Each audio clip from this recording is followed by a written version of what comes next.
Okay, so combustion is something you would have covered in Key Stage 3, definitely comes up in Year 7 and Year 8, so we should be reasonably familiar with a lot of this, but we're going to tie it into what we've just been talking about. We've been talking about different fractions of hydrocarbons from crude oil, and the reason we're going to talk about combustion is because a huge use of the shorter chain hydrocarbons is for fuels. Okay, so petrol, diesel, kerosene, even fuel oil. LPGs, we're using them as fuels, that is their primary use. Okay, and to use them as a fuel, we use them as a fuel to release energy, and we do that through combustion reactions. So why is it that the shorter chain hydrocarbons are more readily used as fuels? And it's simply, even you think back to last lesson, especially look at the three different hydrocarbons we looked at in that demo, you saw that the shorter chain hydrocarbon, the petrol, was much easier to ignite and was much more flammable. Okay, so they are easier to ignite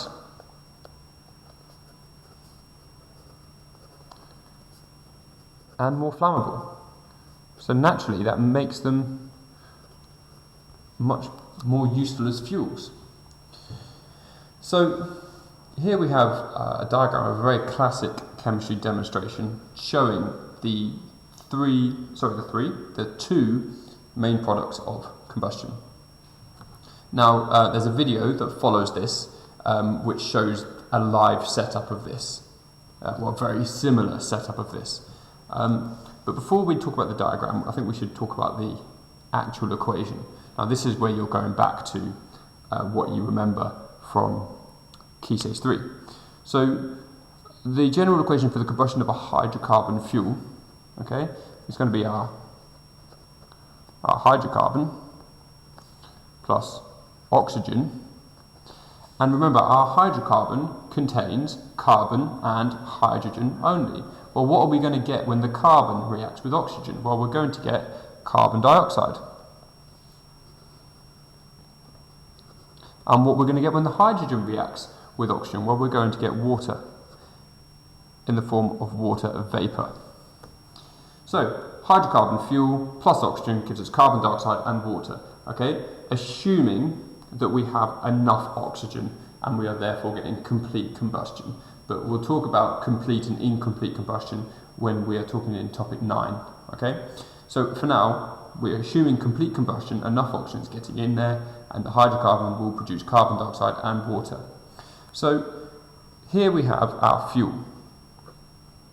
Okay, now here we've got a candle, and a candle, as you know, is made of wax, which is paraffin, which is a hydrocarbon. So it's being combusted, okay, and we have a funnel which is collecting the products of that combustion. Now, the carbon dioxide and water vapor that's being produced here, there's no reason for it to travel through this tube, through this U-bend, through this tube, through this boiling tube, okay? It's much easier for it to just go into the atmosphere. So in order to encourage it to go through, what we do is we have a vacuum. Okay, and that can be just simply having a tube with a T-piece on it and have some running water going down, and it draws the air through from here, and what that does is it draws everything through the whole apparatus. Okay, so we have a vacuum here. You don't need to know the specifics of the vacuum, just that we have a vacuum and the purpose is to draw our products of combustion through the apparatus. So, here and here we have delivery tubes. Okay, and so it goes into our funnel, goes through our delivery tube, and it goes into this. This is a U-bend. It's a very imaginative name, I know. And importantly, the U-bend is sat in cold water.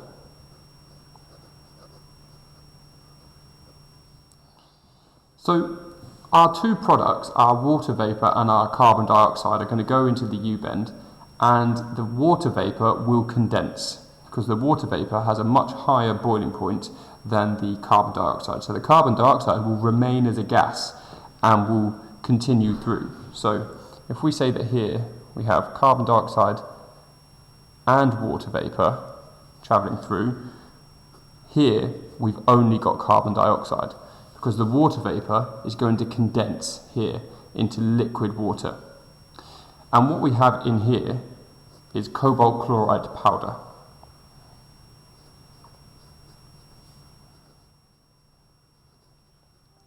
Okay, so cobalt chloride is blue. But if it gets wet, if water is added to it, it turns pink. So what we're going to see is it's going to turn from blue to pink in the presence of water.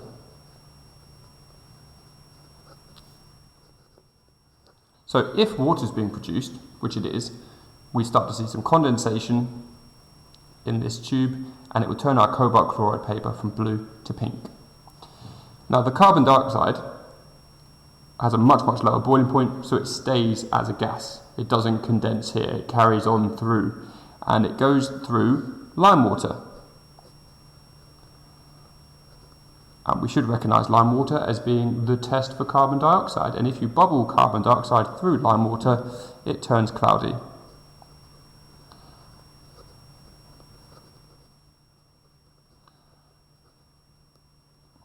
In the presence of carbon dioxide. So we can use this simple demo, this simple setup, to prove that the two products of combustion are water and carbon dioxide by condensing the water and reacting with cobalt chloride, which turns from blue to pink, and by bubbling it through the lime water, which is going to turn cloudy in the presence of CO2, proving that those are both the products. And again, this is all made possible by the fact that we have a vacuum which is drawing the carbon dioxide and water vapour through the apparatus. So, again, there's a video for this which you can watch directly after this tutorial. So, one of the things you're going to be asked to do is to write equations for combustion reactions. Now, these are all complete combustion, so they are all going to produce carbon dioxide and water. So we can go down here, propane and oxygen, different fuel, doesn't matter. Propane, alkane, only contains carbon and hydrogen, so it's going to produce carbon dioxide and water. Ethane, again, ends in ane, alkane, so it's a saturated hydrocarbon, only carbon and hydrogen, so the only possible products are carbon dioxide and water. So we'll leave these bottom ones for now. So in terms of the symbol equation, now we should recognise that these are all alkanes, and we should know that methane has one carbon because it begins with meth. And we should also know that the general formula for all alkanes is CnH2n plus 2. So we know it has one carbon, which means it must have twice as many hydrogens plus 2. So if it's got one carbon, 2 times 1 is 2, plus 2 is 4. So there's my formula for methane. Oxygen, we should know, is O2. Carbon dioxide, we should know. CO2, water, we should know. H2O. If you don't know these, make sure you go away and learn those. Propane, okay, it starts with prop, so that's 3 carbons, isn't it? So if it's 3 carbons, 2 times 3 is 6, plus 2 is 8, so it's going to be C3H8, and again, oxygen, O2, carbon dioxide, CO2, water, H2O. And then ethane starts with eth, so that's 2 carbons, so 2 times 2 is 4, plus 2 is 6, so it's going to be C2H6, oxygen, O2, carbon dioxide, CO2, water, H2O. Right, now when it comes to balancing them, don't write the first numbers you think of here. Okay, when we're balancing equations, you can't change the formulas. Okay, you can't change CH4. You can't make that CH5 or C2H4. You can't change this formula. You can't change this formula. You can't change this formula. You can't add atoms, you can't change these small numbers. All you can do is put big numbers in front of them, change the number of molecules you have. So, for combustion reactions, this is what you should do. How many carbons are in your fuel? 1. So that's going to give me 1 CO2. Notice how I've written it down here. I'm not committing up here, because what happens is you commit, you make a mistake, you have to go back, you're scribbling it out, it gets messy and confusing. Write it down here. I've got 1 carbon in my fuel, so I need 1 CO2. I've got 4 hydrogens in my fuel. So how many H2Os do I need? Well, each one has 2 hydrogens. I need 4 in total, so I'm going to need 2 H2Os. And then you just got to look at the oxygens. Well, I've got 1 lot of CO2, so there's 2 of them in the molecule, and I've got 1 of them. So that's 2 oxygens there. And I've got 1 in the H2O, but I've got 2 of those molecules. So that's another 2, so that's 4 in total. How many O2s do I need? I'm going to need 2 to give me 4. Okay, now that's balanced. We can put our numbers up there, and we haven't made a mess of it. Let's look at the second one. 3 carbons in my fuel, so I'm going to need 3 CO2. 8 hydrogens, so how many H2Os? Remember, there's 2 hydrogens in each molecule. I need 8 in total, so I'm going to need 4 H2O. And then we look at the oxygens. I've got 4 lots of 1, so that's 4. I've got 3 lots of 2, so that's 6. So that's 10 in total, which means I need 5 O2. Okay, and then we can put our numbers up here. And again, we've not made a mess of it. And we look at the ethane, 2 carbons in the fuel, so I need 2 CO2.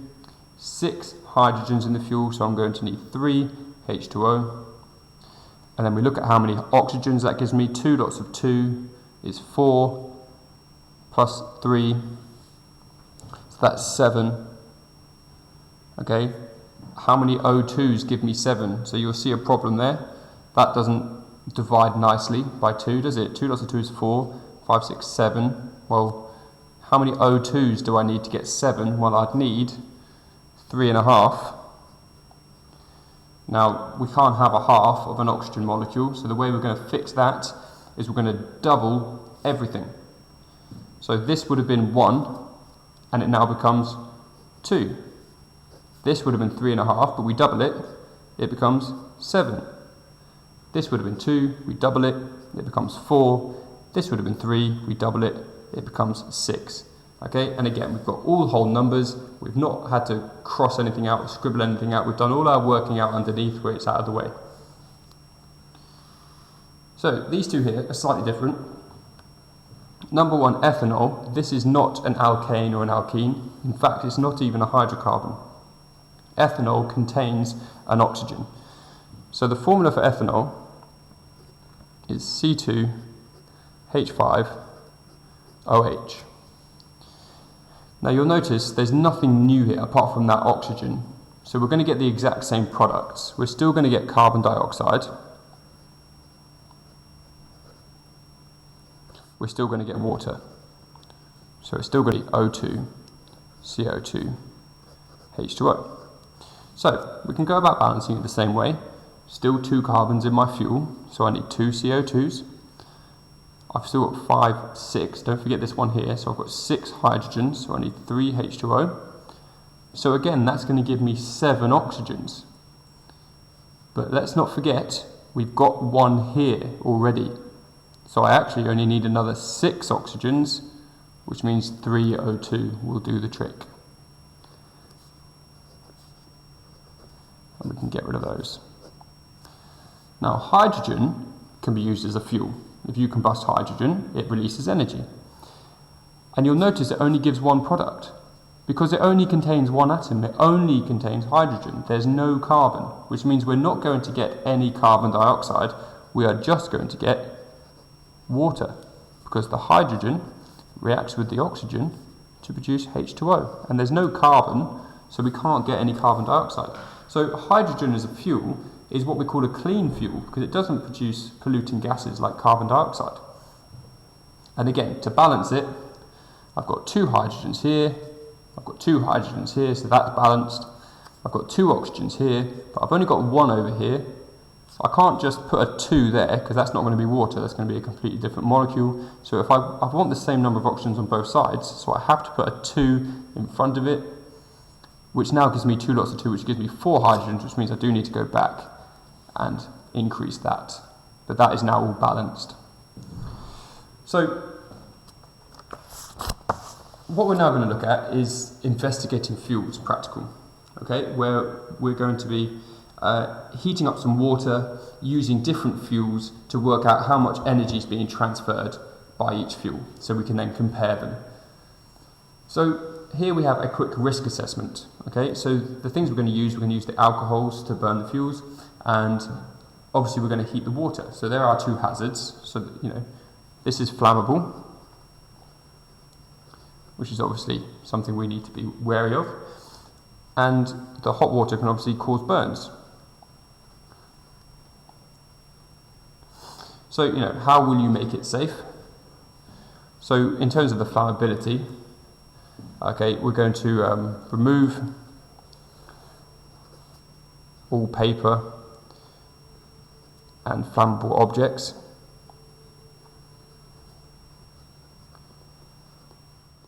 Okay, and in terms of the hot water, we're going to allow water to cool before disposal. Okay, the most common thing people do is they heat up a beaker, they heat up something under the Bunsen burner, they turn off the Bunsen burner, and then immediately think it's cooled down, pick it up and burn themselves. Okay, of all of the things we've ever used in a chemistry lab, the thing that causes the most injuries is just plain old hot water. So again, there is a video after this tutorial showing this experiment. Okay, so you'll be able to follow the method. There's some results.